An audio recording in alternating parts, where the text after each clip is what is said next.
നമ്മുടെ രാജ്യത്തിന്റെ ഒക്കെ പതാക ഏകദേശം ഒരു ചതുരാകൃതിയിലല്ലേ രൂപത്തിന്റെ അല്ലെ? പക്ഷെ ത്രികോണാകൃതിയിൽ പതാക ഉള്ള ഒരു രാജ്യമുണ്ട്. ഏതാണ് രാജ്യം എന്ന് പറയാൻ പറ്റുമോ? ത്രികോണാകൃതിയിൽ പതാകയുള്ള ഒരു രാജ്യമുണ്ട്. ഏതാണ് രാജ്യം എന്ന് നിങ്ങൾ ഈ പേജ് ഫോളോ ചെയ്തിട്ട് ആൻസർ കമന്റ് ചെയ്താൽ ഭാഗ്യമുണ്ട ഒരു സമ്മാനം നമ്മൾ നിങ്ങൾക്ക് അയച്ചു തരും. ഉറപ്പുണ്ടോ? നിങ്ങൾക്ക് ആർക്കും തെറ്റിന് തോന്നുന്നില്ലേ? അത് തോന്നാത്ത ഇല്ല. അപ്പൊ സാരമില്ല, ഇവരെ ആൻസർ ശരിയാണ്. അതുകൊണ്ട് MX വെൽഡിംഗ് സെന്റർ വളാഞ്ചേരി നൽകുന്ന ഈ സമ്മാനം നമ്മൾ അവർക്ക് കൊടുക്കുകയാണ്.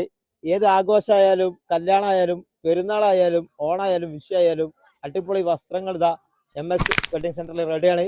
അപ്പം ആ പേജൊക്കെ ഫോളോ ചെയ്ത് വെച്ചോളി. ഓഫറുകളും ഡിസ്കൗണ്ടുകളും ഒക്കെ അപ്പൊ അറിയാൻ പറ്റും. അപ്പം ഇതാ ഹാപ്പി ആയില്ലേ? Thank you.